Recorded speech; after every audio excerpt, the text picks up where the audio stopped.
Welcome to my podcast, Tang Talk, where we talk about everything, anything. So I want to share a more personal side of me so we get intimate with each other, get to know each other better, and be friends. And I want to share one of my really close friends, Christie McFit, who I have met at the Bling Empire red carpet premiere. That's where we met for the season first time. 2. Yeah, that's so exciting. Yeah. And I want to share with you how I met her. I saw her there and I go, wow, this girl's energy is everything because it's all about energy. And then you tagged me on... Yeah, my stories. And then I followed you. And I was flattered. And I said, can we be friends? I was like, heck yeah. And then we start collaborating on our music video, which is called Wicked AF. And you were in it. It was the best day ever. I loved being on set with you. So inspiring. And it was just like everyone was so talented. And yeah, the music's amazing. So go check out that music video. Yes, Wicked AF. It's such... Yes. It's one of my favorite music videos, and everyone loves that song. So, and I want to say that you would describe yourself as a content creator, right? Yeah. Do you like that more than influencer? Yes, because I don't influence anybody to do anything, to be honest with you. So I definitely make my own content, represent myself as a brand. I model, freelance modeling, so that's why I prefer content creator, because I just make content. I don't influence people to buy stuff. The word influencer can mean a lot of things. Yeah, it's a little intimidating too, because then it sets expectations, I feel like. Because you could be a bad influence too, or a good influence, or however the person want to take that influence and do what they want to do with it. Yeah. And, you know, because you could see positive and negative in certain things, and also you get blamed for something. Yes. Or someone like me, if I were to call myself an influencer, people were like, what are you influencing people, like, for people to do? Are you making them buy products? Are you selling something? I'm like, I don't do either. So that's why I do prefer content creation. And now there's a stigma with the word influencer, right? People laugh at them. Yeah. Like, it's almost like a joke. Like, they don't take you seriously. Which is interesting because it's a real job. They're making some good money. They do. Because I remember when people start calling me that, I got really confused. I was like, I've been a hair educator on YouTube before there was the word influencer. I was an educator for hair products for a long time. So when this label got slapped on me, I was like, what? And I was like, okay, I don't know what that means. And then all of a sudden, everyone gets called an influencer. And then it kind of, I said, what does this even mean? And content creation means a lot more because you're creating like your form of art and what you put out there, and you're creating like something that is contentual. I call it contentual because it's like you are filling up a cup, you're filling up the content, and it means something to you more than the word influencer, just because I think the stigma is what makes me really cringe when I hear the word influencer. It's like, please don't align me with that. Just because there's so many, like, like those influencers in the wild type. Yeah. Oh my gosh. I did one like that in Tulum. I was doing that. What's that movie? Mamma Mia, when they're crawling on the beach, and then they're like this. It's the ABBA song, and I recorded it from my friend's point of view of me being recorded, so it looks like and then I submitted it to influencers in the wild. Oh, did they post it? No, because their account got taken down, but I got reposted somewhere else of someone else making fun of that video. Is that account still up? Because I follow them, or at least I Well, their think I did. TikTok got deleted, so maybe a few months ago. I haven't checked back since. But do you see what I mean? It's almost like a joke, and you It's a laugh cringe, at it. yeah. It makes you like cringe, like why would anyone believe anything, But Yeah. I get it. Some people are really proud of it, so I don't want to take that away Of from course. them. So if you're proud to be called an influencer, own it, do it. It's a real job. That's you. But for me, content creator, wording is everything. Yeah. And this is something we discuss about words because like words mean different things to different people. Definitely. Right? Like, for example, there are words that harm people, like the word bitch. It could be empowering or it could be degrading. Yeah, because then sometimes when I say that, and I'm like, you work, beep. And then I'm like, no, not like that beep, but I meant like an empowering beep. Because it's all intention of how you're Exactly. projecting it. Because when you go to other countries, the CUNT, Yeah. and in Australia and other countries, they call each other that. But in the Oh. US, it's offensive. Interesting. I didn't know that. Yeah, I found out when I traveled there for work, I go, oh, the models, they're all calling each other that. And I was like so confused. And they were calling me that. I was like, wait, what?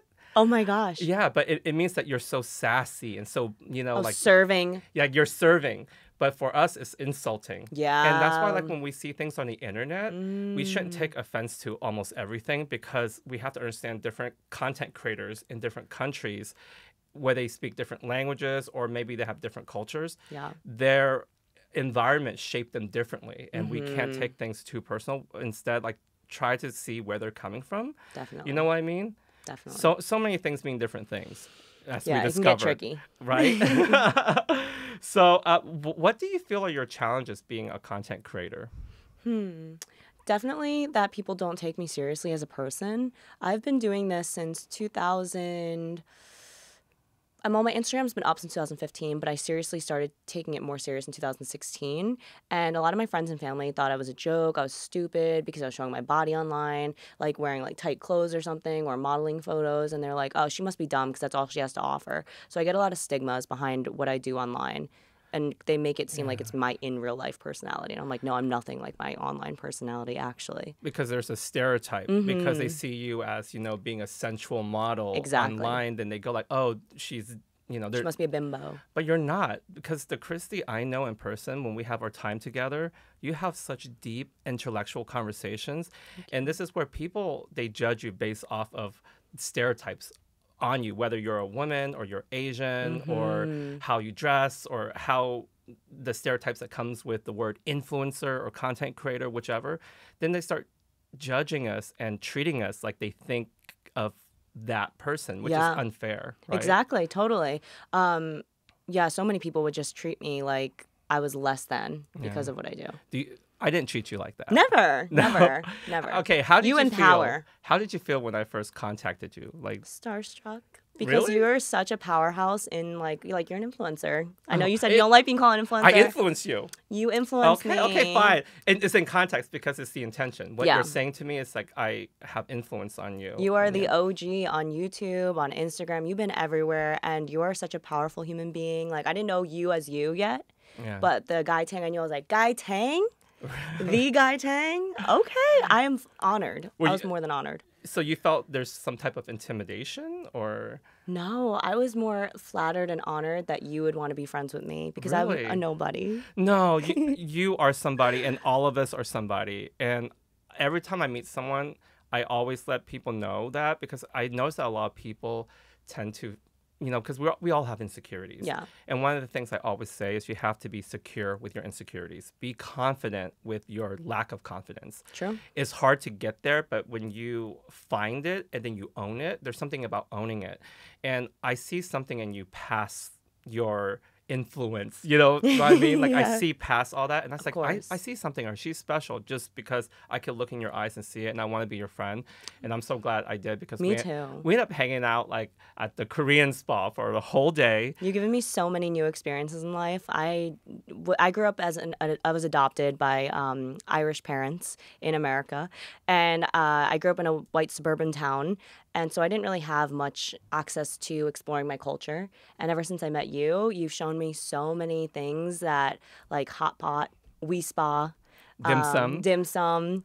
What else? We've done so much. Taught me how to use chopsticks. Oh yeah. Like I am so grateful that you're letting me explore that side of me that I always tried to shut down growing up. Why did you try to shut it down? That your Asian culture. Why is that, you think? So the movie Joyride just came out, and how Ashley Park's character, she was always kind of whitewashed and embarrassed of that side of her, and she never got to explore it because I think growing up in that kind of community, in the white suburban community, it's a little taboo to be ethnic. I don't know how to explain it. And I was also made fun of for being Chinese. So I always wanted to like push that away, that side of me, and hide it. And people always be like, oh, open your eyes. Can you even see? Things like that. And then always the Asians in my area growing up, they were all the nerds, which I think is a great thing now. Like be a nerd, be smart. You're going to make so much money one day. I love that for you. But back then, being popular and status quo meant so much to me that I was always trying to not be part of the nerdy group. I was always trying to be not that Asian girl, things like that. Because you want to be, I wanted to be white. You want white acceptance. And cool. Mm-hmm. And there's a reason why. It's because media. Yeah, and media. It's because we didn't have that representation. What's interesting is that I'm not adopted, but I can relate to every single thing you're saying. I have Asian parents, and they make fun of my eyes too. They make fun of my language, and I push that side of me away because I was made to feel embarrassed by it. And it took me till I'm a lot more older to embrace, my language, my culture, my foods. And that's why I share so much of Asian food on my Instagram and social media, because I want to show people I'm finally embracing who I am, because I was made to feel ashamed of it. So when I connected with you, I saw that energy and I said, you know what, if I wish I had someone like that when I was younger. And then when I saw that in you, I wanted to, show you how to use chopsticks. I want to introduce you to different foods because I want you to be proud, because it was hard to me to love myself growing up because I felt so alone, so empty. I felt like, I tried to be everything I wasn't. And it wasn't until now that I'm 42, I'm finally celebrating who I am. It took me that long because of society's conditioning. Yeah. They tell you that you're not pretty, that you're never going to be enough. And it's because of the representation of making us look nerdy or unsexy, unworthy, and feeling small. And they diminish, and don't acknowledge, our and what happens, we end up not acknowledging ourselves because, especially growing up, we want to fit in. Yes. And then what we do is we assimilate. We want acceptance from our white peers. Yeah, and the thing is, it's nobody's fault. Of course. It's the society. It's systemic. It's something that has been so deeply rooted and embedded through, because of lack of representation. And it's when I say systemic, it's because of history. Colonization is so set in like a microchip in our head. So no matter what we do, we could be like a 10, but we feel like a 5 sometimes because of that. But what can change is if we have more representation. Definitely. And that's why, when we see movies with like Joyride, and we see like the hot Asian guy. Crazy Rich Asians. Yes. Was huge for me. Yeah. Then all of a sudden you go like, I love myself. I'm cool. Yeah. Because what happens is like with K-pop rising, all of a sudden it's cool to be Asian. All of a sudden. And then we stop hating ourselves. And then we go, you know what? I like myself. I like my language. I feel confident now.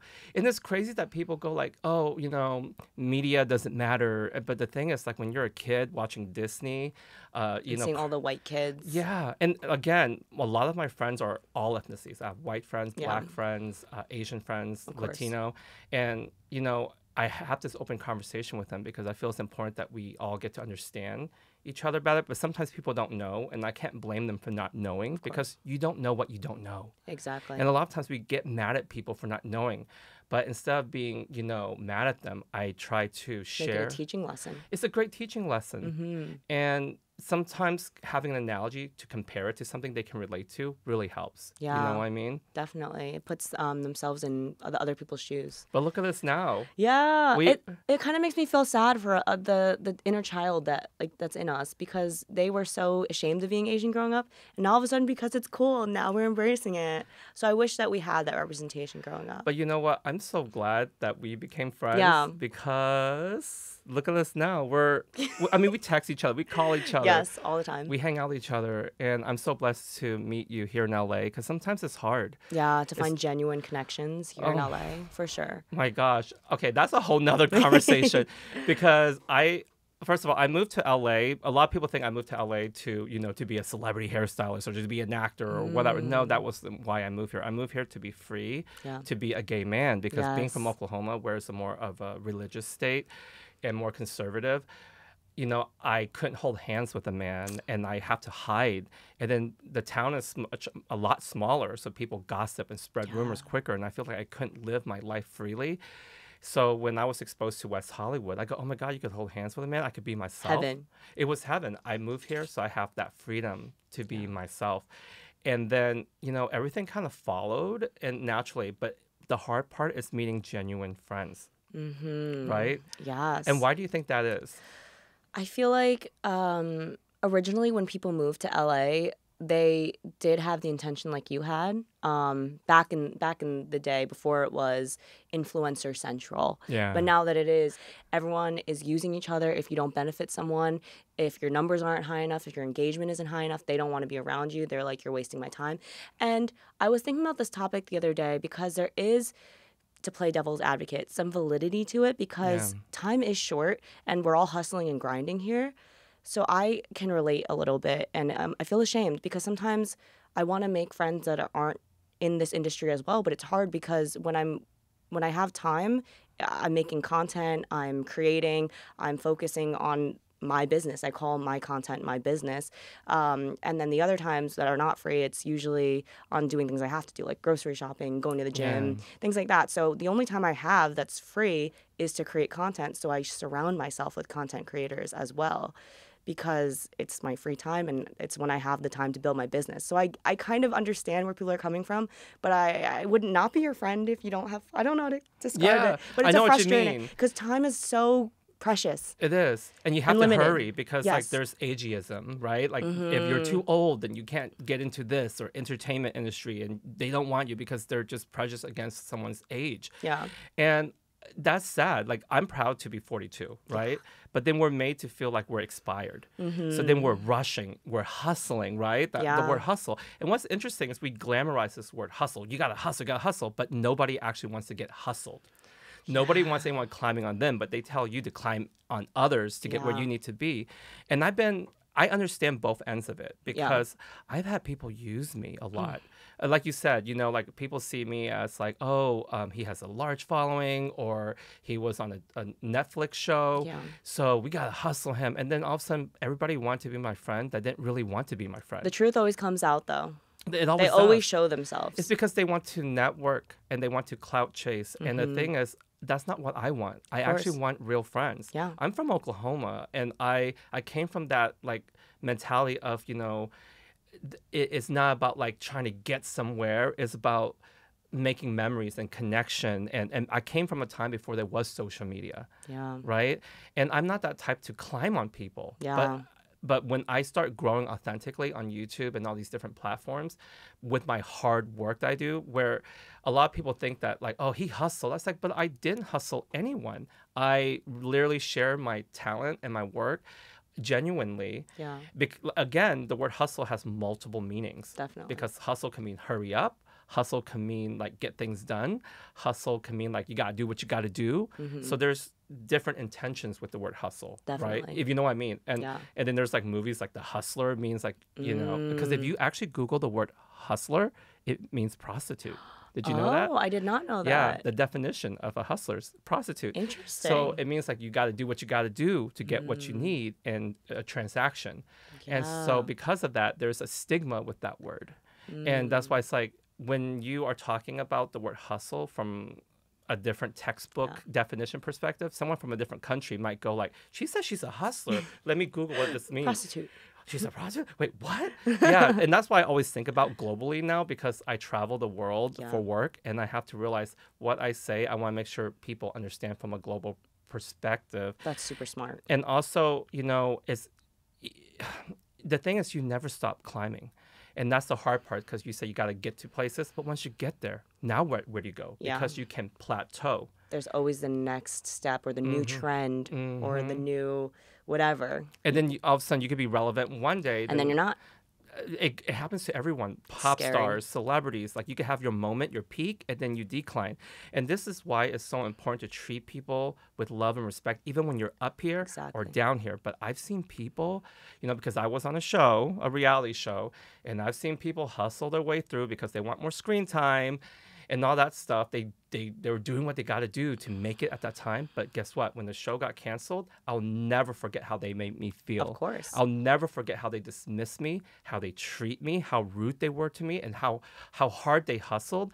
And then when I talk to some of these individuals, I'm not going to name any names, but they will tell me, well, I got to do what I got to do to get to where I need to be. I say, oh, so you got to hustle. And then you threw me under the bus. I thought we were friends.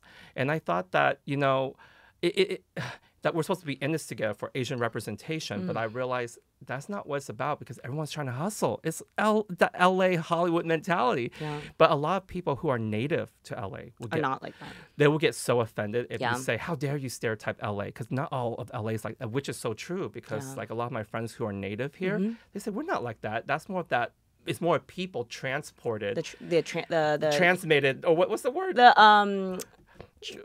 Transplants. Yeah, transplant. They're like the transplants that come in where they feel like they came here for a purpose. They came here with a mission to succeed. Hustle. The hustle, right.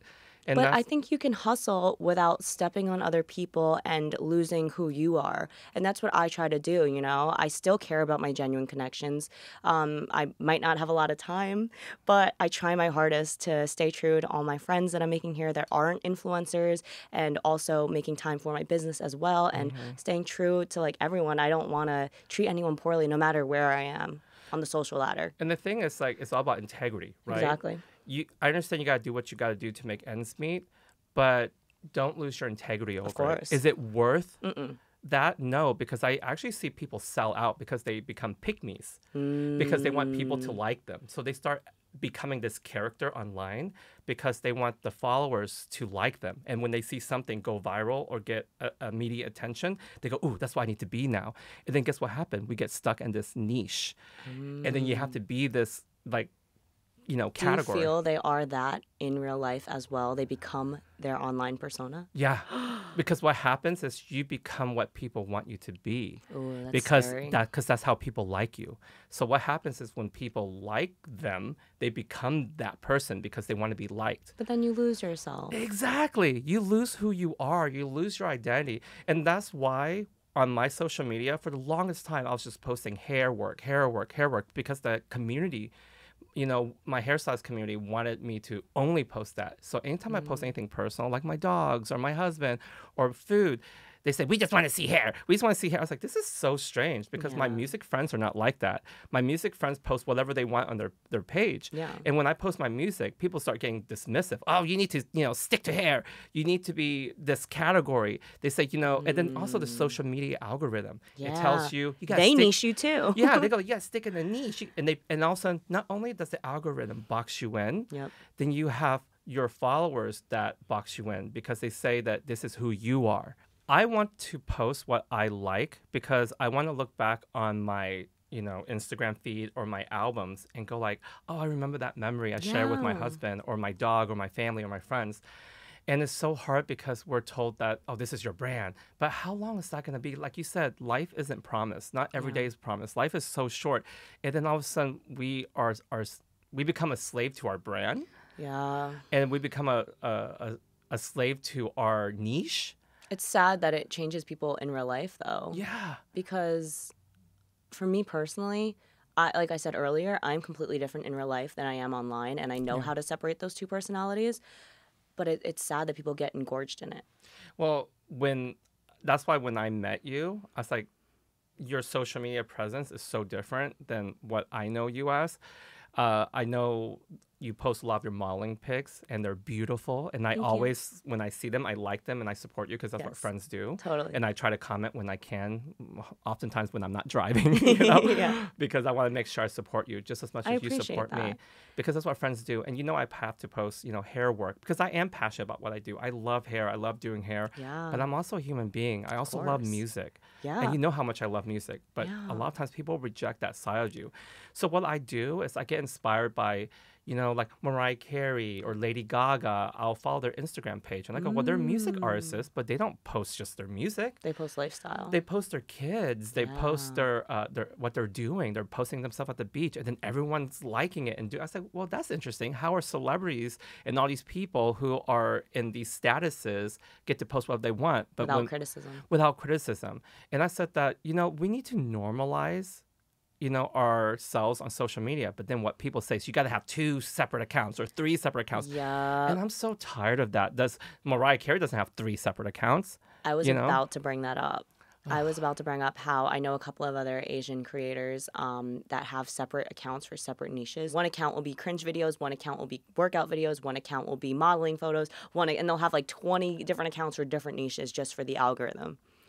That's too much. Like, a lot of girl, work. I'm already juggling my life. I don't need. There's all these apps, and you're like, I was like, girl, I can't do this, And that's why it's like, I want to have that one page where I feel like this is me. Yeah. Everything, hair, music, food, gym, selfies, whatever. I love it because that's who I am. Yeah. But I have to be honest, it wasn't easy because as I start to kind of transition into that, there's a lot of pushback, a lot of rejection. And it's hard because, again, we as human naturally want to be accepted. We want to be liked. And then also with the algorithm ignoring you and all that stuff. And then it makes you feel like you can't be yourself again. And it kind of takes you back to that childhood, a rejection.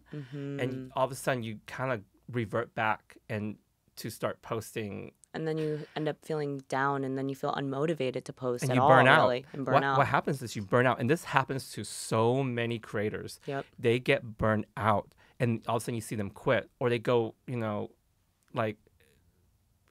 crazy and go, they do things they don't want to do. Yeah. And that's why I say it's very important to do what you want to do, be authentic, because life is too short. Yeah. Okay. And I learned this recently. And it was very hard. And I all of my close friends know this because I share this with them, because they see like the mean comments, and of course it affects me. I'm human, and I have to remember, you got to be fierce. I mean, look at Lady Gaga. She got rejected too in the beginning. People judge how she looked, but look at where she is now. So I turn to her and so many people for motivation to stay authentic, That's beautiful, yeah. And now we're going to sip on some water. Gotta show off hair besties. Right. What's interesting is people tell you to love yourself. And then when you finally do, they tell you you're conceited, you're narcissistic, you're so full of yourself, tone it down. I was like, but I love myself. Can we normalize loving ourselves? Yeah, it's like that. I don't know if you saw on TikTok or on Reels. It's the guy asks her, it's a public interview. He's like, what would you rate yourself 1 through 10? And she's like, 10. He's like, you'd really rate yourself a 10? She's like, yeah, of course, I'm a 10. And then she got all this criticism. Oh, she's not a 10. No, how could she call herself a 10? But it's like, you should. Yeah. You should be confident that you are yourself. 10. And it should be okay. And that's why I said they tell you to be confident, and then when you become confident, they try and knock you down. Yeah. And that's the hard part. And then when you're not confident, like, oh, be more confident. Oh, that's not attractive when you're unconfident. Because they think you're cocky and conceited. But again, it's all in how you carry it and how you carry yourself. And for us, it's harder because one, we are minority in the U.S. We are Asian. You have, you're adopted, so you have a lot of things that are internalized that you have inside of you. We have different cultures, and I'm gay. So there's so many layers to... Very nuanced, right? Right. That's the word. How we get here to be confident. Yeah. It's a lot harder than someone who is more of a default. Yeah. When someone is default, meaning they don't have like these all other... all these layers of issues that like pull you down, Yeah. A cis, straight, societally attractive person. Yeah. Like a Barbie or a Ken. Yeah, pretty much, yeah. Yeah. Then they don't have all those layers. Or maybe they have other problems too. Yeah, they do have other problems. But if they didn't have those problems, then they wouldn't. Well, because a lot of people think people who are, what I call it, pretty privileged, they think people who are in that position doesn't have problems. No. But I tell you, what's interesting is I have a friend and a client of mine. She told me, she was crying in my chair while I was doing her hair. And she says she doesn't know what it's like to struggle because she's always been in a position of privilege. Oh. Yeah. She says that she doesn't know what she wants to do with her life because... She feels lost. Yeah, because she has everything given to her all her life. So she admired me and her husband, who's Chinese, because she felt like, oh, you guys struggle so much that it gives you purpose, and you turn that pain to purpose, and you have this mission to make a difference, to be a representation, and to put your voice out there because that came from pain. And she was like, I don't know what that feels like. So I'm sitting here, being 38, not knowing what to do with my life because everything was just handed to me. So now I'm like, what is my purpose? That's what she was saying to me. So I go, oh, that's a different type. I never thought of that. Me either. I was like, girl, it's okay. Just enjoy your privilege. Do something with it. Like help people who aren't in position of privilege. Yeah, that's a good point. Right. You could say that. And then that could be your purpose. And I did say to her, then she just kind of looked at me with this puppy dog eyes. And I was like, yeah. And then... I think you planted a seed. Yeah. Honestly. And she's one of my favorite clients, and we still stay in touch. And I don't want to say her name because I don't want to disclose anything. But I feel that when she said that, it actually opened my eyes to realize a lot of people, they do get offended with the word privilege. Yeah. Because the word privilege, the word privilege actually is a good word, right? But now there is a stigma that is tied to the word privilege. It means you don't work hard and everything was handed to you, which isn't the meaning of it. People can have different kinds of privileges. Yeah. Like you just went to the bathroom earlier. Yes. And I was like, wow, that was fast. And you're like, yeah, I mean, I gotta yeah. pee. And I was like, yeah, but me as a girl, you have male privilege because I have to make a nest with the toilet paper, and then I have to sit on it. Then I have to take the whole jumpsuit off. So it's a whole process. I acknowledge my male privilege. You got privilege. and that's the thing. It's all about acknowledging someone's privileges, right? Yeah, for sure. If I have privileges, I'm gonna acknowledge it, which is it makes me feel validated that you've acknowledged my struggles, right? As a woman. And I was like, well, I feel bad. I don't know how can I help you. What can I do with my privilege I have to help you? Should I invent something to help you pee standing up? They do have it, but it's not very effective. What can be more effective? I don't know. I'll have to think back on that. Yeah, we have to reflect back on this. Yeah. Yeah. But it's interesting. It's all about acknowledging someone. When you acknowledge someone versus trying to fight them on it, everything is okay, because then you start having a conversation and you work together instead of working against each other. Yeah. Right? And again, we all have different privileges in different ways. Like, for example, like if someone has, I don't know, let's just say great skin or whatever, and they're oily versus dry skin, right? Or also height privilege. And this is actually a conversation because there is heightism. I don't know if you've heard of it. Yeah, like, oh, when I want to date a guy, they have to be over 6 foot, kind of. Yeah, and that's actually very harmful because it's almost like body shaming. Yeah, because you can't help how tall you are. You were just born that way. You know, having a husband, and I love my husband. He is 5'3". I love him. I think he's handsome. I think he's super hot. I'm super attracted to him. But one of the conversations we had was growing up. You know, he had that struggle where people would treat him differently because of his height. Because the thing is, society, we have to acknowledge this, that they treat someone who is shorter differently than they treat someone taller. And by not acknowledging that is really dismissing someone's lived experience. Yes. Right? Yes. And people do treat people differently when they're shorter. And I ran into this guy at a concert. He was like 6'4", and he was like saying, well, you know, it's hard being tall too because my legs are so long, and you know, when I'm in the plane, my legs don't go anywhere. I get all stuffed up. I can't get inside of cars, and I was like, oh, what a struggle. Yeah, okay. Because trying to like look over your tall head, because he literally got in front of us in the concert, blocking my view. I couldn't even see Mariah. I was like, dude, he literally just complained about being tall, and I'm like, I can't see past his big tall head. But then we have to acknowledge that his struggles are real, like you said. His struggles are real. They are real. But in the what you call it, the disadvantages, and how people treat you, it's a lot harder because a lot of, like you said, a lot of women dismiss men who are shorter. There's so many different privileges that we have. There are disadvantages and there are some advantages. It's very intersectional. Yeah. Am I using that word correctly? Yeah, you are. Like, for example, I can acknowledge that I have privilege as an Asian woman. We obviously have a lot of disadvantages as well, which I'll go into, but we have advantages over Asian men, which I can acknowledge because we are always seen as sensual beings. We're pretty much able to monetize off of our look and being submissive and sexy and wanted. Meanwhile, growing up, Asian men were always seen as nerdy or unattractive, unsexy.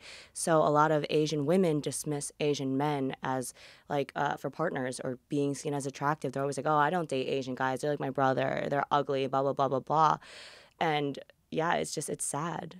And I will have to say it means so much to me that you acknowledge that, because my lived experience as an Asian man is very painful. I get rejected. I get rejected all my life. You know, when I was in the closet and I was trying to be straight and dating girls, it was so hard. I remember going to the mall with my girlfriend holding hands. And remember, I presented myself differently. I have short, spiky hair. I walk different. I wear baggy clothes. I was like, yeah, what's up, man? Like, I present myself differently. And guys will literally walk up to my girlfriend like I wasn't there and hit on her. Like, that's disrespectful. That's so disrespectful. Because they've seen you as less than, emasculine. Yeah. You were castrated growing up. I was emasculated. They don't even see me as a man. Exactly. It was so insulting, and I remember going home feeling like crap, and I try to have this conversation with her, and she doesn't realize it, and it's something we had a conversation about. And then as time goes on, I remember, coming out of the closet as a gay man, a lot of the apps that you go on, they would tell you no Asians. Yeah, they don't want Asian men. Really? And then you have like gay Asian men where they will go, they don't want to date Asian men either because they're all trying to chase white men. And then you It's that have white acceptance again yeah. because of how we were raised and it's been ingrained and all that. like we Yeah, and talked earlier. it's not, you know, their fault, like white guys' fault, but what happens is because of the historical Yes. system that's been Been set, ingrained. it's so deeply ingrained that a lot of people within our community start to hate themselves. And that includes, you know, gay Asian men, Asian women, like you said. But by you acknowledging it gives so much peace to me because that means you know it, you're not denying it. And I see a lot of people deny it, whether they're gay Asian men or Asian women, they'll deny it and say, misogyny, it's your fault. And I always say, like, when you hate on Asian men, are you talking about Asian men in America who grew up here or a homogenous country where you think they're misogynist? Because they're two different things because Asian men in America grew up being, you know, emasculated. Yeah. And so we try so hard to overcompensate. We try to overcompensate and be extra manly to combat the negative stereotypes that castrate You us. have to look almost superhuman to be seen as sexy just because you're an Asian man.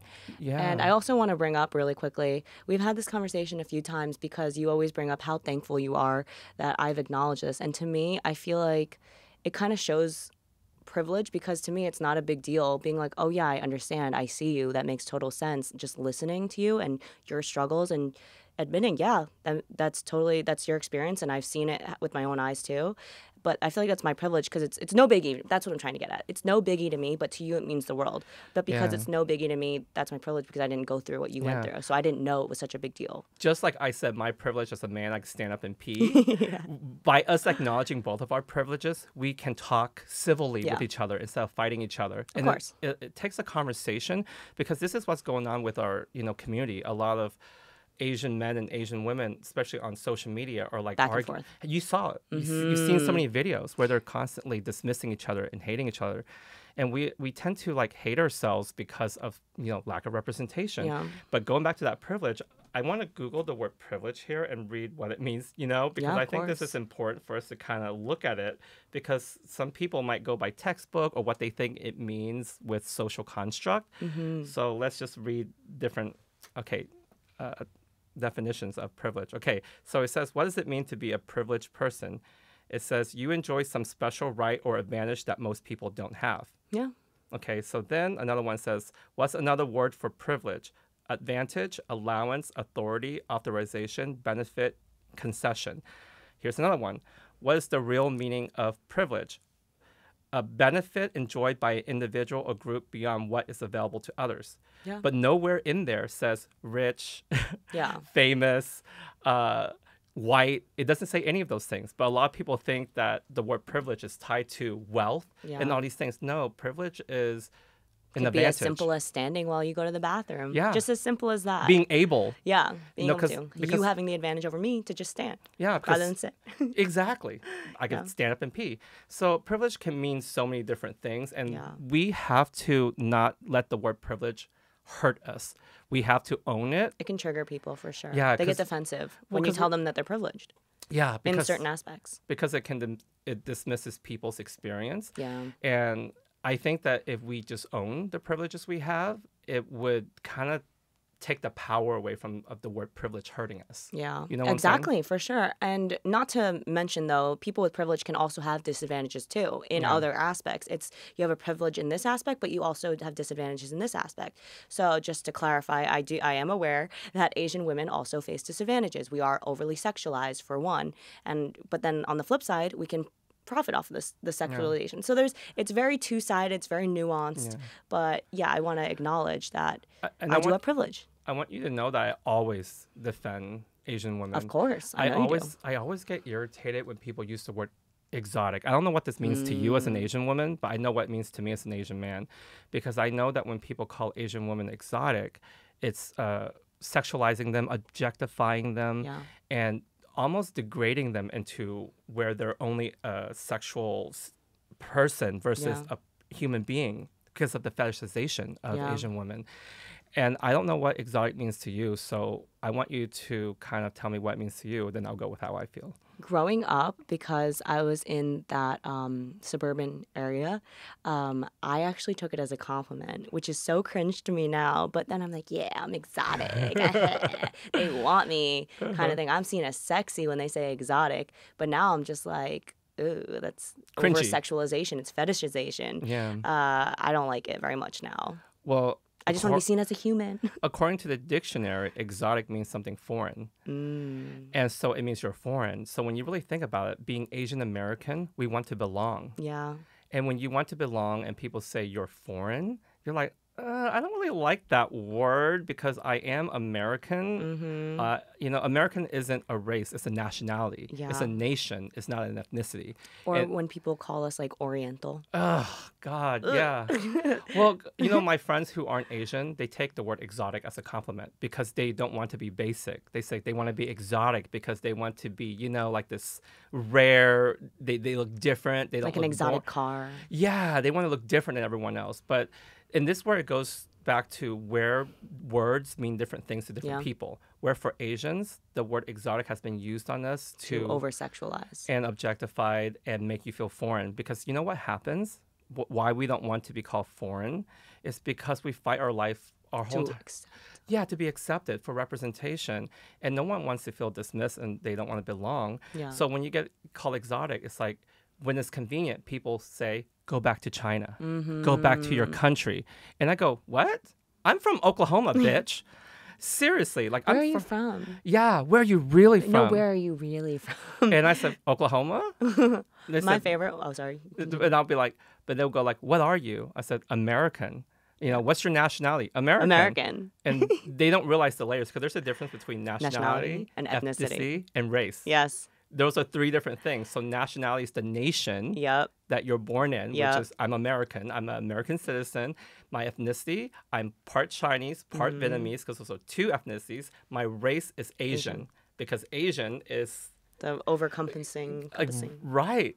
Because down to the forensic DNA, my race is Asian. They might not know my cultural ethnicity and heritage being Asian, what type of Asian, being Vietnamese or Chinese, but they know that I'm Asian because of my skeletal structure. At the end of the day, all human. We're just human. human. We're all human. Let's just all be human. But that's what we want to be human. So that's why being called exotic is dehumanizing. Yes.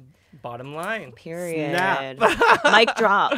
and sometimes you know what it is? People be like, you're too sensitive. People nowadays get so offended by everything and blah, blah, blah. It's like, you're being a social justice warrior. I said, I'm a warrior. Yeah. I'm good with that. We're going to fight injustices because back then people were very ignorant. Yeah. And wouldn't acknowledge certain things. Well, because back then, women didn't have a voice. Yeah. Gay people didn't have a voice. Lesbians, trans. Minorities didn't have a voice. We were silenced. We were told to sit in the back seat. We couldn't, live in certain neighborhoods. Yeah. We would get attacked through history, And I remember growing up in the 80s and 90s. Oh my gosh, I got beat up all the time.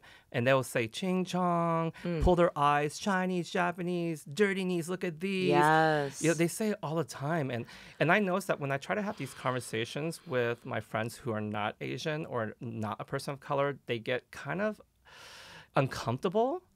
But what I feel like, you have to be comfortable with being uncomfortable because these issues do exist. That's how we move forward. That's how we move forward. I'm not a woman, right? But when women talk about issues and concerns they have, I listen. Yeah. Because I want to do better. Yeah. Because there's things I don't know about women that I need to know or should know. Or maybe there's certain type of sickness and symptoms of things I'm not aware of.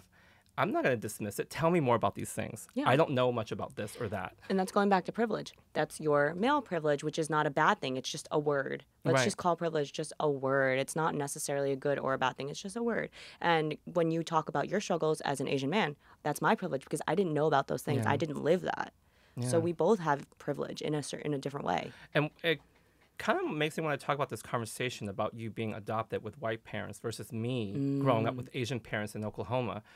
Growing up, I always kind of envied my friends who had, white parents because at that time in the 80s and 90s, we didn't have social media representation. Yeah.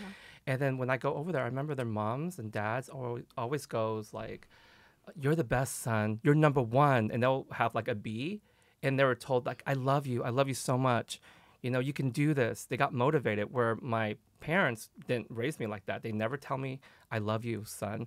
You're the best. They always tell me, you're not good enough. You could do better. I'll get an A minus. You could do better. You know, and you always feel like you're never good enough. And then when I see my friends who weren't Asian kind of having all of these, you know, love and support, there was that jealousy a little bit, going like, why can't I have that? Oh, it's because I'm Asian. And then all of a sudden you internalize this feeling of self-hate, and it takes so long for you to overcome that and to finally love yourself. And this is why I do what I do on social media with this podcast, because I want to have a conversation about it. This is why I make music, and I want to have as much sexy Asian male representation in my music as much as possible, because I want to fill that void I never had for myself growing up. I want to see that sexy Asian man within myself I never saw. And if that helps other Asian guys, that's wonderful. But I know that now with social media, there's so much of it through, you know, Instagram, and you're contributing to that, being an Asian female model. You're showing everyone that you could be confident and fierce within your body, and I think that's amazing, right? And with you having an adopted, you know, being adopted by a white family, I want to know your experience with that, you know, because for me, I would have thought it would have been like life was great and easy. It's interesting because I had, so I have two different experiences. One, growing up, I was mainly raised by my mom. She's Irish. She was very half and half. I always called her like an Asian parent because she was very hard on me when it came to schooling. I got an A minus. It wasn't good enough. I had to get the A plus. She would scream her head off at me. If you're watching this, you remember that. We used to get in some nasty fights over my grades. It was never good enough. I know now that it's because she was pushing me to be the strong individual I am today. Yeah. And I have a really good work ethic now because of it. But back then, I was just like, why can't you just be like other white parents that are like, good job on your C? Because I had a white friend. Her mom was like, good job, sweetie. You got a C. That's amazing. But then also, like, she did empower me and tell me that she loved me and gave me hugs and gave me that love as well. So she was very half and half. She was definitely hard on me, but also gave me that white love. Yeah, but you know what's interesting? Have you noticed that we, as people of color in different ethnicities, we always compare ourselves to white? Have you noticed that? Yeah, because it's the default. It's like the default. You Yeah, you compare yourself because it's the representation. Yeah, Not again, it's because of that's Hollywood. everywhere, Yeah. And then but sorry to cut you off, but then now as an adult, I see a lot of pop culture stuff like that Bao short from Pixar. Yeah. I was like, oh my God, that would have been so cute to grow up with some Asian parents, an Asian granny teaching me how to make dumplings. I missed out on all those experiences. But then when I watched the new Disney Plus show, American-born Chinese, and I see his struggles growing up with Asian parents and all the stigmas and being in school and eating smelly lunch or something like that. Like all those things, I'm like, wow, that seemed really tough actually. It So is. it comes with that. You grow up with culture, but then you also grow up with a lot of struggles too, and not feeling like you fit in.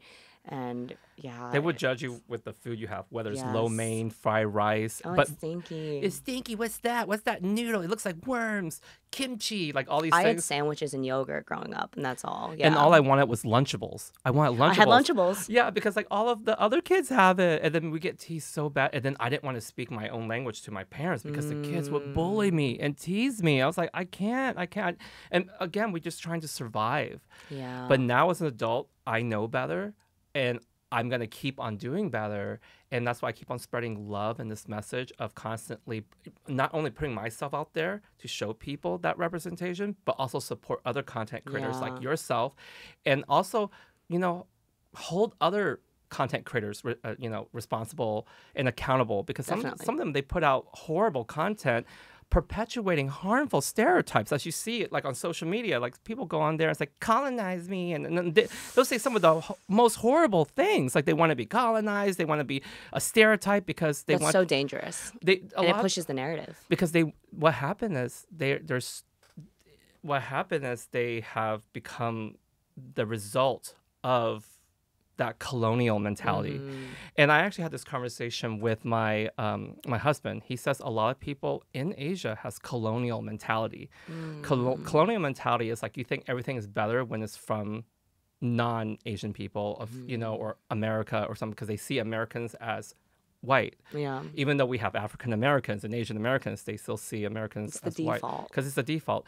So then what happens is you have people over there not realizing that, and then they don't want to even support themselves, it could be harmful to our community, you know? And so, and I never heard of that term colonial mentality before, but I realized you'll see it when you see a lot of people talk about, they say, oh, you know, they want to have mixed kids because it's prettier, because, but when they say mixed, they're not talking about mixed with other races, they're talking about mixed with white, because of one step closer to being more passing. I have an experience with that growing up.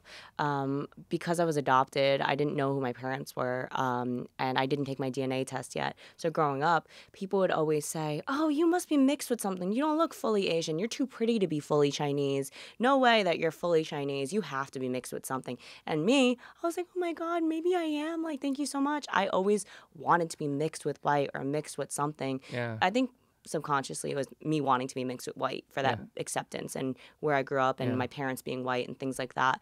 But it was always the biggest compliment to me when somebody told me that I must be mixed with something. Yeah. Took a 23andMe when I got older, around 18. I'm 99.99% Chinese, and I'm proud now. I love that. I think it's beautiful. But back then I was like, I just want to be mixed with something. I hope I'm mixed with something. I hope when my DNA test comes back one day when I take it, it'll be like 50% white. Yeah. Because of white features, bigger eyes, nose bridge, things like all that. these things. Well, because, you know, being Vietnamese myself, I noticed a lot of Vietnamese people would say, I'm half French. I was like, really? Where? Both of your parents look very Vietnamese to me. I'm French. I was like, I don't see it. And then they'll take a DNA test and it shows no French, and they get so disappointed because they want to be mixed. It's that one step closer to belonging. Yeah. You know, it's so interesting that we have this deeply embedded colonial mentality. And it's actually cooler to love yourself and to be proud of yourself, you Definitely. know? It's sexy. I learned that now. Yeah. And because a lot of times when people take their DNA test, they always get disappointed that they're not who they thought they wanted to be. And we're all guilty of this. It's because of that colonized mentality that we have. Yeah. And it's so good that we, you know, as people own up to it. We own up to it, acknowledge it, and move forward and learn how to love ourselves. And learning to love ourselves is very hard. That's why I actually wrote a song called Learn to Love, because it's about learning to love ourselves. And that music video is coming out really soon. Because whether you're gay, Asian, mixed, whatever it is, learning to love yourself is really important. Yeah. And for us to have this conversation is very hard too, because a lot of my friends are mixed, and then they feel a sense of guilt. Like, wait, is it wrong to be? It's like, no. You're beautiful. You're amazing. It's not you. It's the system. Yeah. It's the history. It's not you. We adore you. We love you. It has nothing to do with you being who you are. You know, because I might not be mixed race. I'm mixed ethnicity. Yeah. I'm mixed with Chinese, Vietnamese, and growing up, there's like this hierarchy type of cultural mentality that the Chinese think they're better, or like the Koreans think they're better. It's like the East Asian versus the Southeast Asians, because you've heard how they call it jungle Asians and fancy Asians. You know what I'm talking about? And I've heard that. Because the fancy Asians is Korean, Japanese, and Chinese, and then the Vietnamese is Thai. It's the jungle Asians or something because it's colorism. Yeah. Because for years they look down on anything that's darker skinned, and it's so deeply ingrained in our history because of, you know, they think you're working out in the fields if you have dark skin, and then they start to look down on people that have darker skin or Southeast Asian, because I'm a product of it. I'm half Southeast Asian and half East Asian. I know what it's like to be of mixed ethnicity, so I can understand a lot of times when my friends who are of mixed race what they're talking about, because there is a struggle, because you're made to deny one side of yourself. I remember I was told as a kid, don't speak Vietnamese in this house. Not by my parents, but by my uncles and aunts. They'll be like, that were Chinese. Oh. They say, don't speak Vietnamese in this house. Sorry, I'm calling you out, but it is what it is. If you're watching this, that's my experience. Yeah. You shame me for it, but I'm an adult now, so I'm going to talk about it. It's sad. Yeah, but they're making me feel less than, and I wasn't allowed to speak it. And every time I speak Vietnamese, they would hit me with a bamboo stick. Yeah. Oh, I didn't know that colorism or racism like that exists within the Asian community. Yeah. Like, that's crazy. Yeah. Would it even be called racism? Because it's not. No, it's race. not race. Yeah, that's why I was like colorism, right? Like you said. Ethnicism? No, is that a word? Ethnicism? I don't know. Is it a word? I'm not sure. It could be, because it's not the race, it's the ethnicity that you don't like or something, right? Yeah, and what's also interesting, like nowadays with the rise of K-pop and like Japanese culture with anime and whatnot, when people say, "Oh, you look Korean," like they mean it as a compliment, and I'm like, "No, I'm Chinese," and they're like, "Oh." They get like disappointed to hear that you're not Korean. Because there's a stigma that comes with Chinese. Yeah. There is, because there's like this fear and hate towards anything that comes from China and everything. But all of my friends who have traveled to China that weren't even Asian, they say it's such a beautiful country. Yeah, of course. They love the food, it's so colorful, so fun in Shanghai or Beijing. I haven't been, but I would love to visit. Me too. And again, I know exactly what you mean, because a lot of people compliment me. They say like, "You look mixed," or "You look Korean," and I know what they mean. They mean it as a compliment. They mean it. And when I was younger, I took it as a compliment because I know what they mean. But now, reflecting back on it, I go, "That's actually kind of harmful." Yeah. I know you meant it intentionally as a compliment, but it's actually not a good thing, because you're telling someone who doesn't look like that and who is Southeast Asian isn't good enough. No, we got to change this narrative.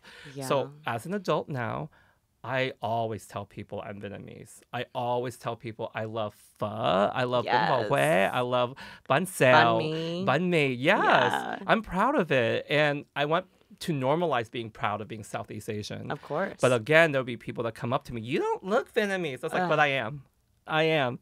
And I tell them that, and it's okay. Yeah. Because people come in different shapes and sizes. For you know, sure. with that being said, it's like let's normalize loving ourselves, and also creating that safe space to have this conversation, not within ourselves only, but with everyone else. I want to create, because everyone that you know that I'm around, whether you're Black, white, Asian, gay, straight, trans, bi, whatever, I want to have conversations about all of our struggles, and let's treat people with empathy and love. And a lot of these social media, Instagram, TikTok influencer people, they'll say all these things to be a pick me, because they want people to follow them and like them. And they build this large following off of hating themselves or being this caricature of what people want them to be, and they'll go viral. I've seen it, but they're not really being their true selves. They're doing it because the virality. Right. And I say, are you going to be proud of this 10 years later? Are you going to look back on this and go like, I'm so proud of that?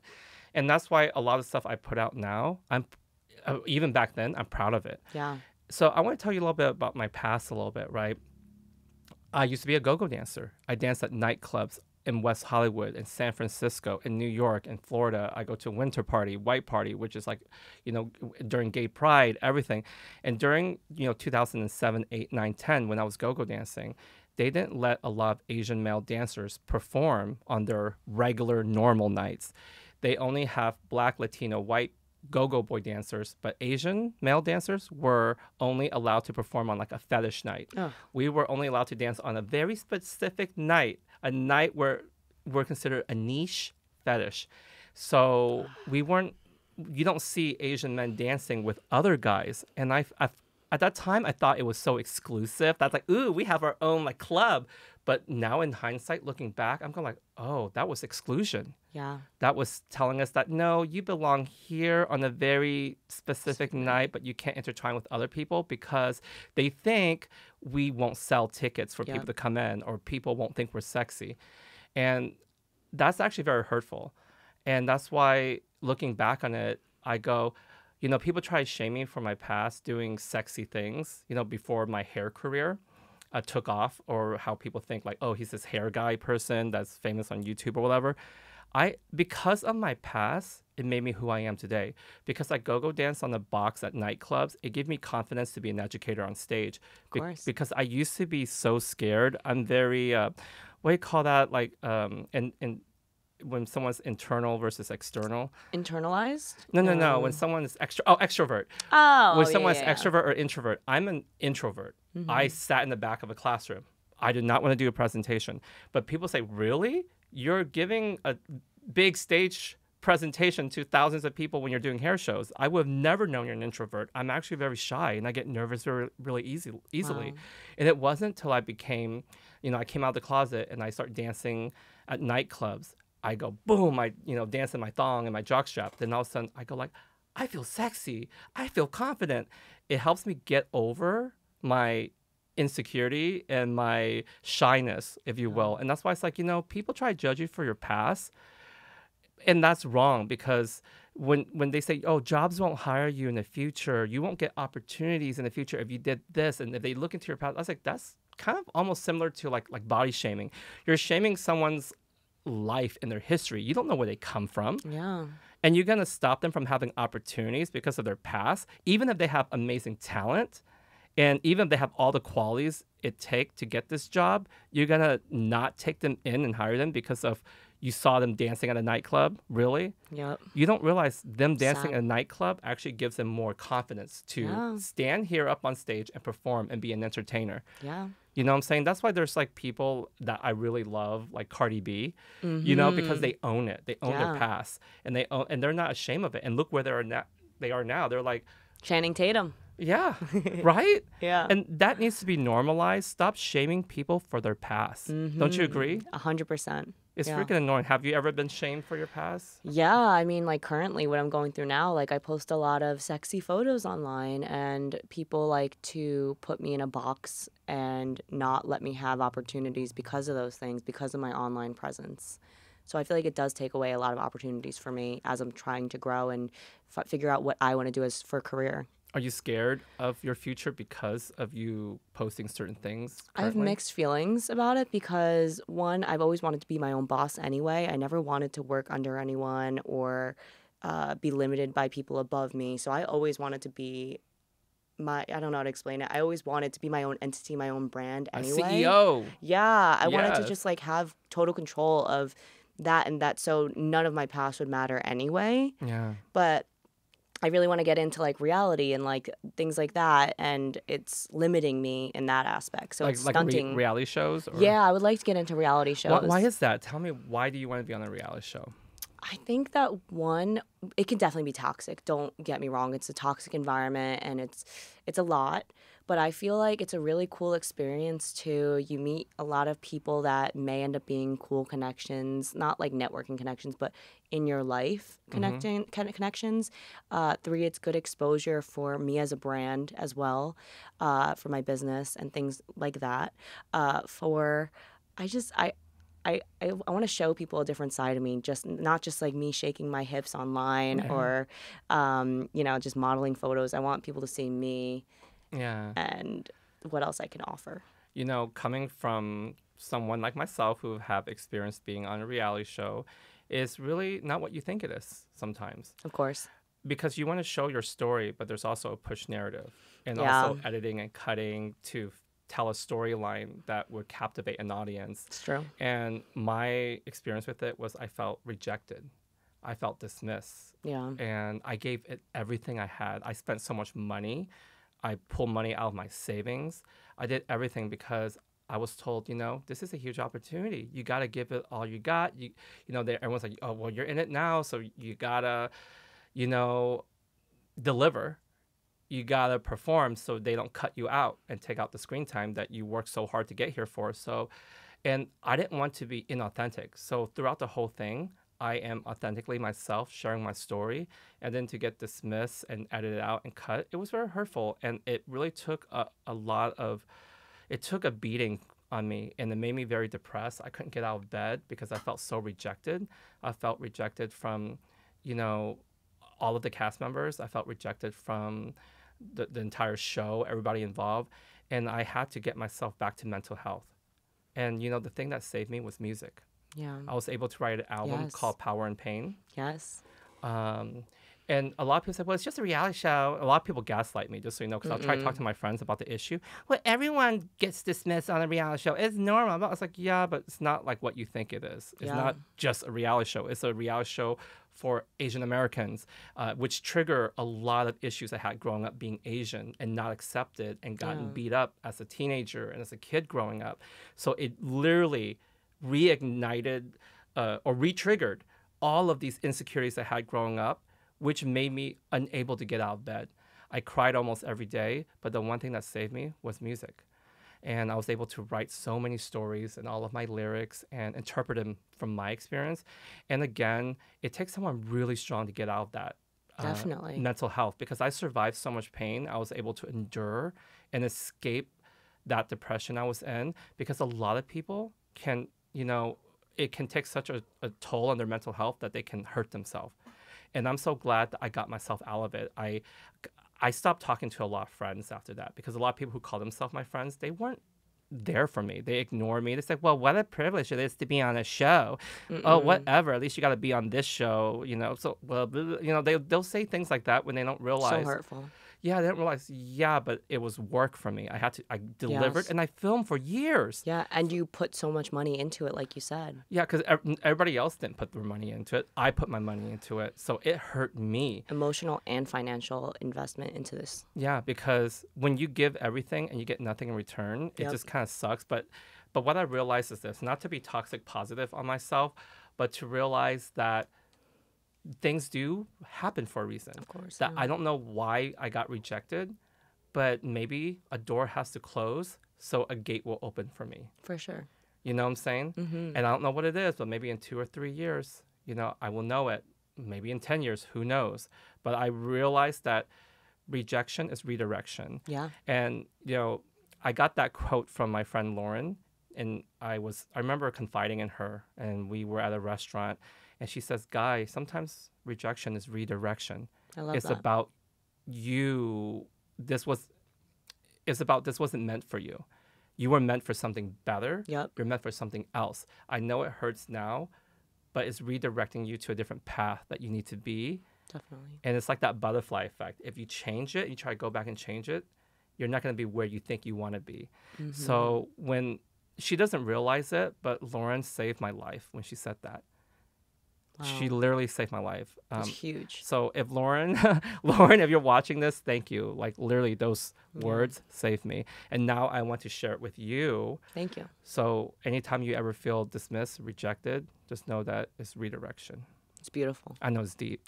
It is. And I appreciate it. So with that being said, with you, you know, because of your talking about social media, you feel like it could harm your future. Being on this podcast with me, you're sharing something you really don't share on your social media. Definitely. I remember when you first brought up the podcast to me and you were like, I want people to see the Christie that I know. And that meant so much to me because, like you said, my personality is different online. People don't really get to see this side of me. So you're giving me the ability and the platform to show this side of me that y'all don't know or don't see. Yeah. So I really appreciate it. I'm grateful to be here. How does that make you feel? You know, with everything, with me being an Asian man, embracing you in LA, on this platform, podcast, do you feel like, is it deeper than what it is on the surface? Or? Oh, definitely. It feels, one, surreal, the whole experience. And two, it means so much to me. One, because I don't really have conversations like this so openly about being an Asian in America growing up, being adopted. No one's ever listened to me the way you have off the podcast and in the podcast. And I think it's really cool that we can have these conversations like to a larger audience as well. Not enough people are talking about the struggles that we face. So it's really cool that I get to be part of that movement toward a better future. Yeah. I noticed that a lot of people, someone has once said this to me, why do y'all make it all about your race and your sexuality? Like, don't your they'll say that to me. They say, don't you have a identity outside of that? I said, well, because we're not a default. We have these, you know, oppressive experiences that made us fight for something. So it becomes our purpose. We actually turn our pain to purpose, which gives us power. Yeah. And because there are issues we face, we actually harness that pain and go, what are we going to do about this? We want to see change. So we fight for it. We speak up about it. We're not making it our, you know, identity, because it is our identity, because it's something that we have been rejected for. So you want lived experiences, like you said. It's our lived experience. So you want us to pretend there isn't problem and just be robots and just, you know, follow the status quo and just be like somebody's like, you know, slave and be controlled around. No, we want to be leaders too. Yeah. We want to be pop stars too. We want to be in a position of, you know, influence as well, that to show people that we're all beautiful. But sometimes with influence can come harm. Have you noticed this? Yeah. Let's talk about fox eyes and appropriation and a bunch of things. And I don't know if this is a conversation you want to tap in on, but you know, when people made fun of our eyes growing up with the slants and stuff, and now it's a trend to have slanted eyes. We see people go and get operations to make their eyes slant. And then they call it fox. This is fox eyes or cat eyes. I was like, but that looks very... What you used to make fun of me for. Right. And then they always post like this. this, you know what I mean? They'll post like this, yeah, and then you're like, wait a minute, what's happening here? Yeah. And it's like, but that's when they used to do that to tease you, and they say, go back to It's China. so triggering. You remember? It's triggering. When people post like yeah, this. yeah, you know. So triggering. And but this is something where that feature is naturally seen on the majority of Asians. Not all Asians have that eyes, but the majority, a lot of Asians, a good number of us have those features that are beautiful that we're made to feel ashamed of. And so many of us go under the knife to erase those features because we were told it wasn't beautiful, right? So that's why it was harmful. And I want to speak up about it. And sometimes people say, well, you should take it as a compliment because they want those looks. But it's like, it's different when they acknowledge it. It always goes back to acknowledging. When they say, I love these eyes because I think Asian men and women are beautiful, but when they make fun of you and then turn around and want it, so they want, your beauty and what you have, your features, but they don't want the weight and the pressure that comes with it. Well, I was going to ask you, do you think those people that are getting the fox eye, quote unquote, I wonder if growing up that they were the ones making fun of Asian people, and all of a sudden because it's trendy to do it, they're doing it. And then they're like, oh, no, it's because I love Asian features, not because it's, Yeah, that's the thing. The thing is, I don't want us to be a trend, I know. Because trends come and go. And we are always us. We're always us. We can't just not be trendy anymore. Oh, our eyes aren't pretty anymore now. Oh, that was so 5 years ago. And, and this kind of goes back to like what you said earlier about, the privilege that you have. I remember, those comments I get from Asian women. They would say stuff like, even on set of my music videos that I even hired them for sometimes, they'll say stuff like, I don't date Asian men. And it lives with me forever. It makes me feel rejected, and it hurts because it comes from in the house, within your culture. Yeah. It's different. I don't know how to describe this, but when I first moved to LA, my only racist comment from a non-Asian person overtly was when I was driving in West Hollywood, and this woman, rolled out her window, and she said, "Go back to China. You can't drive," because of the stereotype that they think we can't drive. But that was only one time, and that was from a non-Asian person. But I can't count the amount of times I hear from gay Asian men and Asian women that I don't do Asian guys. Can you, they'll say stuff like that. They'll say, "Can you see me with one?" And they'll say like, "Oh, I would never." Then they'll talk about how they want mixed babies and all these things. And of course, it makes me feel like crap. Yeah. And some of them were my clients that say it to me, and I have to do their hair for 6 hours. I'm listening to them talking crap about me. I went home really depressed. Of course. I cried to my husband, like really depressed. I got so angry because I go like, do I want to do this person's hair again? Yeah. Because she kept on telling me, make me look white. It's make insulting. me look white. I said, what do you mean? Oh, like make it as light as possible so she looks mixed or white. And it's a real conversation to be had, because when I do different hair colors, I don't think of it that way. I think of fashion. Like, yeah. Because if I made your hair green or blue or purple, I'm not thinking about, are you going to be an alien or are you going to be a cartoon character? It's an accessory. Yeah, an accessory, like your orange outfit. Yeah. My blue denim jeans, like, is an accessory to me, and I see it as fashion. But some people think of it as ethnic tweaking. You know what I'm saying? Yeah, I think when I was younger and I got highlights in my hair, I also, in a way, maybe subconsciously or maybe outwardly, I don't remember, but I think it was me trying to also be more default, more white and fit in like that. Because there is a difference between overt racism and covert racism, right? Yes. Overt racism is when someone's loud about it, right? When they tell you they don't like your race and they want you to go away and go back to your country, that's overt racism, right? But the covert racism, or the quiet ones, is when they don't say they are, they don't claim they are, they don't identify as a racist, but all their action shows that they're racist.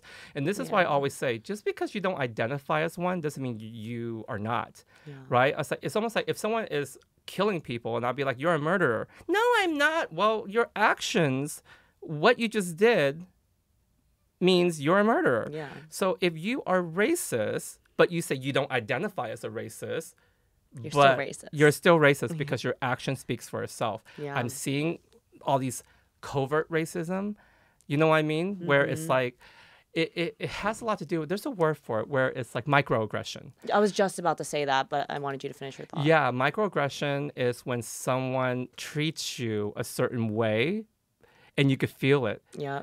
Like they'll treat you like a puppy dog, and because they look down on you.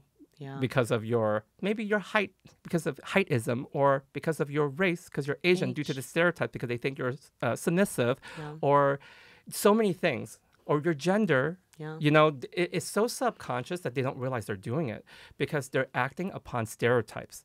Because these people believe in stereotypes. They believe in stereotypes about women, so they start treating women like a certain stereotype that they believe women are, or Asian people how they are, or gay people how they are, because these are the stereotypes of gay people, right? So they'll say like, well, you're gay, so hey girl. I was like, okay, you know? So they automatically go into the stereotype that they know of a gay man that they think, but they don't realize all gay men are different. Yeah. All Asian women are different. All women are different. All men are different. So sometimes you have to dial back and stop treating people like a stereotype, right?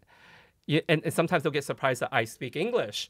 And I was like, have you ever gotten that before? Yes. Like, you speak English? Oh, you speak such good English. I'm from Oklahoma. What are you talking about? Heart attack.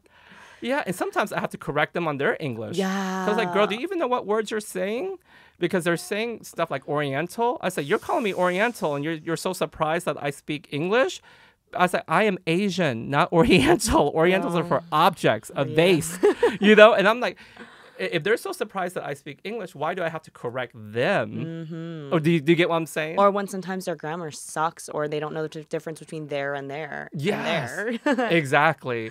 So that's what I'm saying. It's like, these are the things where, you know, creating this discussion can make a lot of people uncomfortable. But if you want to learn and you want to grow to be better, you know, and be in these spaces, you have to understand that make yourself comfortable. And that's why being comfortable with being uncomfortable is so important to growth. Yeah, for progression. Because there's so many times I'm uncomfortable, and then I go, okay, but what does this mean?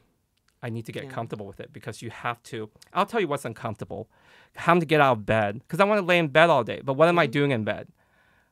I'm not making waves. I ain't moving. I ain't going places. Yeah, you got to get out there.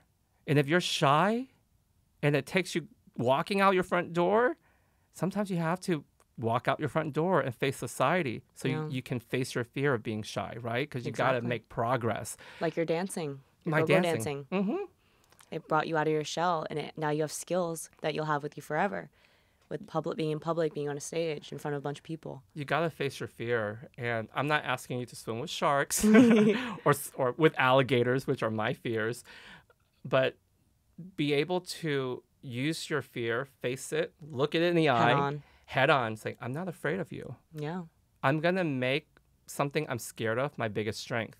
Definitely. You know what I mean? Because I'll give you an example. I used to be afraid of perms. Like, as a hairstylist, I didn't want to do perms because I didn't understand it. Yeah. I didn't understand curls for the longest time. So you know what I did? I permed my hair. And I kept perming my hair. I permed my hair for like 5 years. And then I learned how to live in it. And then all of a sudden I start naturally getting clients with curly hair. Because when you present yourself with confidence, all of a sudden you start attracting people that sees you. Yeah. And this is what's really interesting. When you put yourself out there, you attract people who are like-minded. When I saw you, you attracted me, you know, as a friend. And because I see your energy, you know what I'm saying? Yeah. And because you do acknowledge your privilege, and I acknowledge my privilege, what are you going to do with your privilege? Like, are you going to go out there and, like, correct people who say racist things? Yeah, of course. Are you going to correct your Asian girlfriends? Of course. Have you ever encountered other Asian girls that say it? I have to think for a moment, because a lot of the Asian women I surround myself right now currently, they are other Asian creators, and I'm part of a group called the Asian Angels, and all of them, they all are very accepting of Asian men. They stand up for Asian males as well. Like, there was, for example, one girl in one of the group chats that was talking about how she doesn't date Asian men, how they all look like her brother, how they're all ugly, and all of them went for her and made it a teaching lesson as well. So I'm proud to surround myself with women who don't align themselves with that kind of behavior. But I've definitely seen it online, the other side of it, with girls talking about, oh, I don't date Asian guys. I've seen it, but I haven't personally experienced it because, like I said, I don't attract that kind of behavior. Oh, that's good. In my life, yeah. And if anybody, not them, but if anybody else were to show that to me, they're done. They're not in my life either. Because you have good energy. Yeah. Because you put out good energy, you attract good energy. Exactly. It's all about being in alignment. You know what's really interesting? A lot of girls or gay Asian men even, that reject themselves is very deep. There's a whole nother layer to it. It could be daddy issues. It could be, and sometimes it's like, God, I want to help them so much and do something, but it's like, oh, this is a lot of work. And I'll tell you, I actually had this model when I was doing a hair show. She was Asian, a beautiful girl. While I was doing her hair, she openly just told me, that she will never do Asian guys. That's so disgusting and gross. And I listened to her for 5 minutes ranting. And mind you, I was breathing. I'm just going to listen to her talk. And I had a lot of grace with her. I told her why. I asked her why. Why do you feel this way? And it was actually really deep about how she sees herself. So I realized it was a lot of insecurities. Of course, it had a lot to do with media. It has a lot to do with trying to fit in, everything. So I told her, guess what? That really hurts my feelings. Yeah. And I'm doing your hair right now, and I'm trying to make you look beautiful. But what you said really hurts me because I spent my whole life hating myself because I heard the stuff that you just said to me. I rejected myself growing up. I had to learn to love myself, and it's very bullying. And of course, she'll have these excuses of like, well, my brother or my dad or my cousin. I was like, yeah, but that's not all Asian men. Yeah. I mean, if a non-Asian person treats you bad, are you going to judge all of their people? No, Nope. because they're default. But for some reason within our own race, if one Asian guy treats you bad, all of a sudden all Asian guys, no, you can't do that. So I educate her a little bit, and I told her, how it made me feel and why we need to do better. And I said, I love Asian women. I love my mom. I'm a huge mama's boy. I love Coco Lee, as you know. Yeah. I support, I love Blackpink. Yeah. And that's why I said, like, I'm empowered by Asian women, and I see that. And I will love for her to be empowered by Asian men. But the reason why it's really hard is because Asian men are emasculated and made fun of, and nobody wants to look uncool, like you said, like growing up with like the nerds and stuff like that. Everybody wants to be cool. So what happens is she rejected that side of herself, and we had a deep conversation. And now I constantly support her, show her love, because I want to show her I'm an Asian guy that support you. And she's changed, I assume. I hope so. I hope so. But I constantly support her. Every time I see her post, I comment, and I tell her how amazing she is. Because I want her to know that I am that one Asian guy that isn't what she thinks it is. And I remember that we had like a little special bond. And sometimes it takes one small person to make someone see the light. But I had to put in effort. Yeah. But I could have taken this road of being mad and defensive and berating her, or just stop doing her hair and then pass her along to another hairstylist. But I love that about you. I love that you take the time to educate others and make it a teaching lesson and put them in your shoes and get them to understand where you're coming from rather than just screaming at them or dismissing them. So that's what makes you a beautiful person. But you know what, too? I mean, in their defense, they are going through their own journey. Yeah. They're going through their own journey of self-acceptance and how they reject themselves. It's the internalized self-hatred and internalized self-racism, I guess. Yeah. Yeah, but like you said, because you can monetize, because a lot of us, we feed right into that monetization because we feel like, oh, well, they fetishize me, then I'm just going to say all these stereotypical things because it will sell. But then as you realize, sometimes it can be harmful. Then you have to look back. But the thing is, not all of us are perfect. I'm not perfect. I made a couple mistakes. I'll give you an example, something I'm going to own up to. So back in the 90s, they used to use the word gay to mean something bad. Oh, that shit is gay, man. Do you remember that? Have you heard that? Even in the 2000s, too, early 2000s. All the way up to 2004, People 5, 6. still say it. I still hear it with my straight male friends, and it's disgusting, and I always correct them. Because You've heard it, right? It's like, nails to my ear, nails on a chalkboard. I'm like, really? My brother said it. So here's the thing. My brother isn't on social media, so it doesn't matter. But because I was younger, I start repeating things because back then I was in the closet. I would repeat the things that he say or the things that my friends say in the group of circle, not knowing, And then when I came out the closet, I said it to one of my friends who's gay, and then he called me out on it right on the spot. He says, Guy, why do you say that? I was like, say what? I wasn't even aware I said something.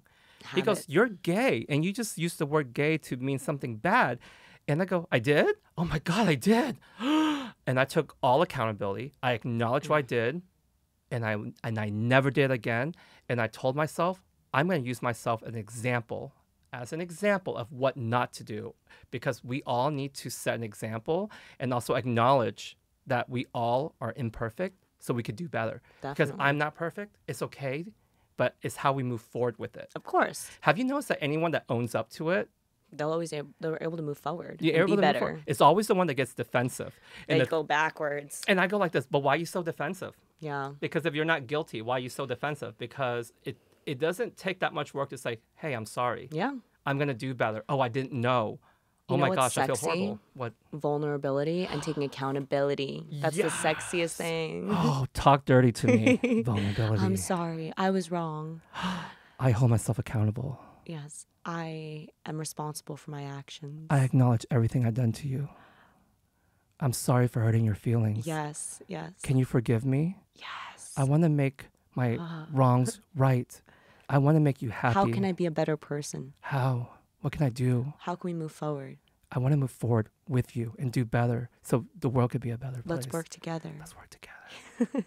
You know what I mean? Yes. Isn't that sexy? So sexy. It's beautiful when people can be vulnerable like that. I agree. And show humility, because it's such a turnoff when people get defensive. It is. Oh, I hate it. Yeah, and I didn't realize that till I got a lot more older, and I realized, to call myself out when I get a chance.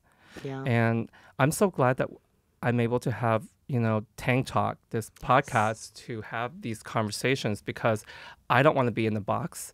I want to have conversations that are real, and I want, my audience or my followers to get to know me, and I want to get to know them. So if you are watching and you want to leave comments below, let me know your experience in this video, and can you relate to any of these conversations? Because when we build this conversation, this community, we get to work through these things, right? Don't you agree? Totally. So share your experiences. I don't want to make anyone feel excluded, because it's easy to feel excluded when you're in a conversation that you feel like, I can't relate to that, or you know what I'm saying? All of these topics can be related by anyone: race, gender, height, anything. Like anyone can make it relate to them. Oh gosh, speaking of height, I want to bring this up again. Yeah. So I had a friend who is like a huge feminist, and she made this comment about how she supports women, and then turned back around and literally contradict everything she said and start degrading men and start saying I will never, she will never date a short guy, and they have to be over 6 feet, and that she hates misogyny. And I kind of go, but if you hate misogyny, you just fed right into misogyny, because she literally starts saying what a real man is. He needs to have facial hair. He needs to have chest hair. Yeah, it's a patriarchy. He needs to be 6 feet. He needs to have a job so he could pay for this. And I was like, but you are feeding right into misogyny. If you're such a feminist, why don't you be the breadwinner? Why don't you have that job? Because it's not fair to push men down either. Because true equality is acknowledging both sides. Of course. Right? Listen to both sides. How can we work together as a team? Both man, woman, everything in between. How can we work together so we have a better climate, a better community, instead of saying, what favors you? And that's what it comes back down to. Everybody just want what favors them and what benefits them. And then they say they fight for equality, but they're just fighting to leverage themselves so they can level up. And sometimes for them to level up, they got to push you down. You know what I'm talking about? Yeah. And that's a real conversation right there. They want to push you down so they can feel elevated. I was like, no, you lift people up. With you. Mm-hmm. And that's it. Yeah, I don't understand people sometimes. He's like, that's deep, but it's true. Good. I saw here. I talk about good stereotypes can be harmful too. So this kind of goes back to, like you said, the stereotypes about Asian women being sexy and desired and all these things, but they're also very harmful, and we have to acknowledge that. Definitely. Because you acknowledge the harm for Asian men, but I really want to acknowledge the harm that fetishization has on Asian women, because a lot of Asian women get attacked. Of course. They just get groped on. Tell us about your experience with this. Because of my privilege, I don't. You're so funny. I don't think I have experienced too many things with. It's hard to say, because I do sexualize myself on my online presence. Maybe I do it to kind of take it in my own hands so that no one can sexualize me, because I've already done it myself, kind of thing. So you take your power back. Yeah, I'm taking my power back. So, but I could see where it's an issue for women who don't want to be seen in that light. The reason why a lot of Asian men are angry is because of the rejection and the lack of acknowledgement. They just want you to acknowledge. Of course. And when you acknowledge, they're fine. Yeah. Right? Instead of being like, that's misogynistic. Yeah. But they always go back to misogyny. So one time there's this guy on TikTok that's Asian that went viral for talking about, guys, it's our time. Asian men are being fetishized, because he got so excited because now K-pop is so popular and K-drama is so popular. All women of all colors are now attracted to Asian men. So you say, it's our time now, boys. Let's get him. And because I'm an Asian man, even though I'm gay, I know what he's saying. Because it's for the first time we feel sexy. Yeah. It's for the first time we feel wanted. It's for the first time we feel desired. He didn't mean it to be like, oh, fetishize me, like the way the other guy did. Yeah, or the way Asian women are being fetishized. It's more of like, yes, please want me, desire me, because this is new. This is new. And usually when you give a kid a new toy, they get excited until it becomes like a situation. Yes. Or they get bored of it or becomes normalized. And sometimes you have to make it normalized. And this is part of the stages. Instead of like, taking it away from them, have a conversation about it and go, I understand that you enjoyed this moment of being acknowledged and seen, but know that it does come with harm, and know that, for us as Asian women, or, what I'm saying, or whatever, that it can come with this, but I stand with you. I stand with my Asian men, type of thing. And that's really important because at the end, all of us just want to be acknowledged. Of course. And you know what I thought of something when it comes to being a woman, an Asian woman being over-sexualized or fetishized. I guess I know that a lot of women struggle with having to wonder, does he like me because of me, or does he like me because I'm Asian and he has an Asian fetish and he wants to fulfill these Asian fantasies of where I'm submissive and subservient and whatnot, and I don't know, all those stereotypes that come with being an Asian woman. And some people feed into it. They feed into it because they want to be liked. They want to feel also colonized. They kind of find it kinky. Yeah, it's a kink. It is. But you know what's interesting is that they want to be fetishized by non-Asian men. But if Asian men want them, they don't want that because isn't that interesting? Yeah. And this goes to also gay Asian men. Because they want to be colonized. I know, it's disturbing when you think about it. But a lot of people's kink comes from their trauma. Yeah. Kink comes from trauma. I've heard that. You hear about the daddy issues and then they take it to the bedroom. But what happened is that man, know what that man is going to do with that information. Because you fulfill his fantasy and kink, now he looks at all of your people like that. And then that man looks down on your peers as well because they see you as that and you're fulfilling that dangerous stereotype. And what happens, they walk amongst us in Publix and, in traffic and the trains and stuff. So scary. And then they do harmful things. They treat you. They take advantage. And that's why it's like, I know you're trying to fulfill your kink. I get it. But know what harm is going to do and find a different kink. Find something else, that doesn't have to do with something that harms your community. Yeah, facts. And also, I made perpetuate a harmful stereotype. Yes, I made a tweet a few months ago where it was one of my modeling photos. I was in some sort of, I don't know, explain, a bodysuit, and I had my hair in a bun and chopsticks, and I said, "We are more than just being submissive. We're more than just submissive." What did I say? I don't remember what I said, but it was basically breaking the Asian stereotypes because they are dangerous because people will think that's all I am. It's just sweet and yes, master, yes, sir. Not master, right? When you say master, I don't. No, it's fine. That's not a bad word. But we know you're not like that. Or very bowing and yes, I'm very. But when in reality, I'm very loud-spoken, independent, strong. Yeah. And all these other things, I'm not just.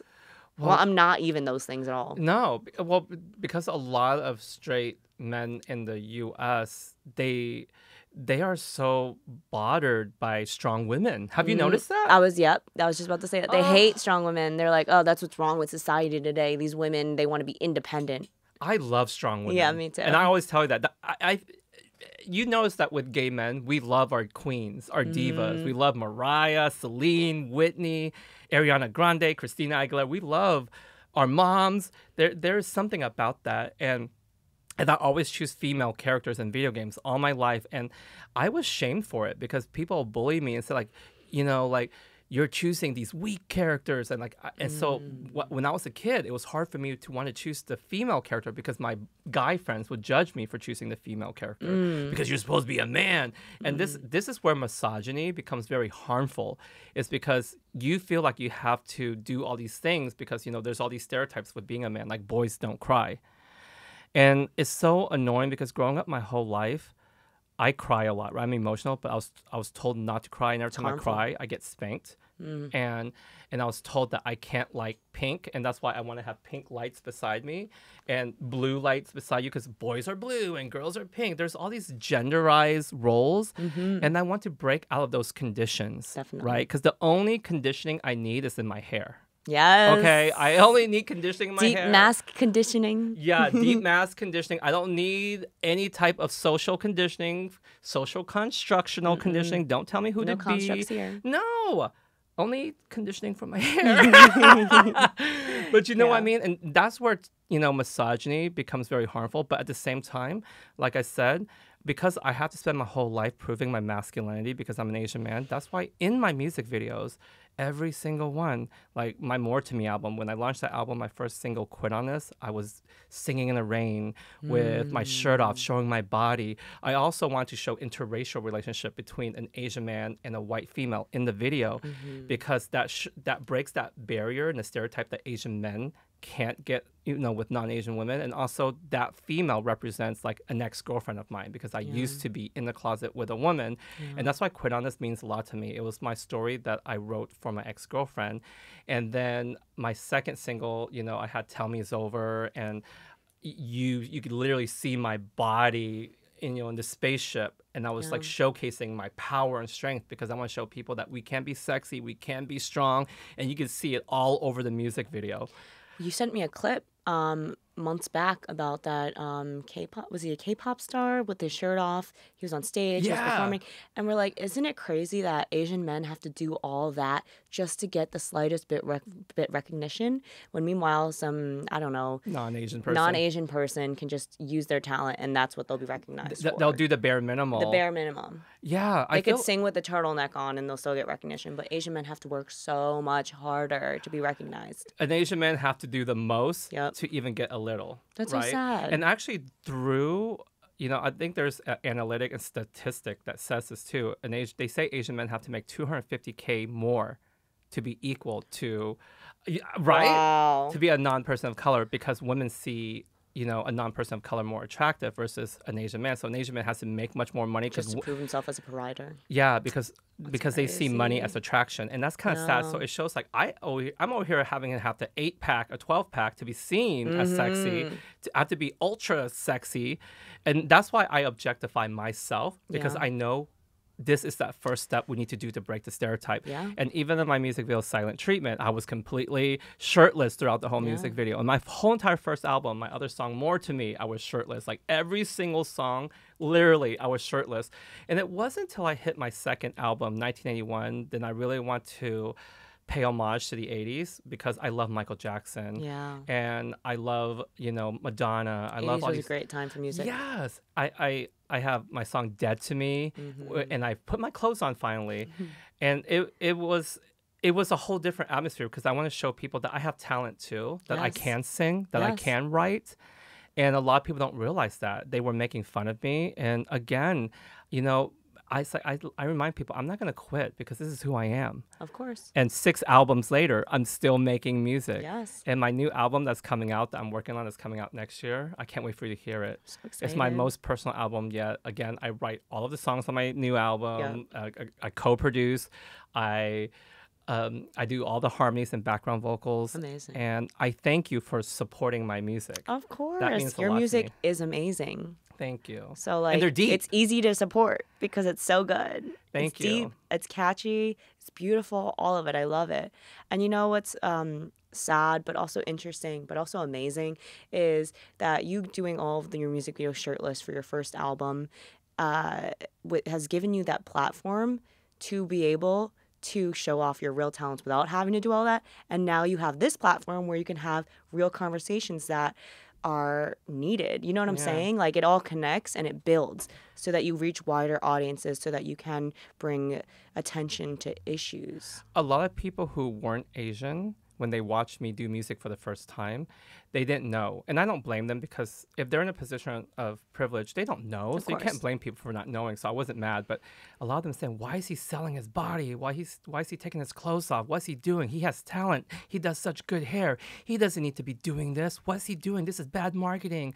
And they don't realize why I'm doing it. And I have to tell them, as an Asian man growing up, I'm literally wanting to fill this void that's missing in my life. I mean, because they have their Justin Timberlake, Usher, Britney Spears. They have their role models. They have their Christina Aguilera, their Ricky Martin, their Backstreet Boys. You know, when Backstreet Boys was singing in the rain, you know, with their shirts off. You know, But where was that Asian male representation? there was none. That sexy singing None. Asian male. I don't know. I can't even name one. And whether you like my music or not, I'm doing me. Yeah. I'm doing me. And you look dang good doing it. And I'm happy. Can I be happy? Yes. And before we close out this video, because we got 10 more minutes here, I want to talk about our social media again to bring it back full circle. You know, our social media isn't just a brand. You know, I wanted to look back and see it as a photo album. Yeah. I want it to be something I'm proud of. And I realized when I only post hair or my work, I never actually look at that. Yeah. Because I actually look at the stuff that means more to me, right? Which is why I named my album More to Me, because there's more to me. But I always look at like my reality show series that I did on my channel called Guy's World, where I travel the world, where I travel to different countries and experience different things. I don't actually watch my hair tutorials ever, because I don't need to. I know what I did.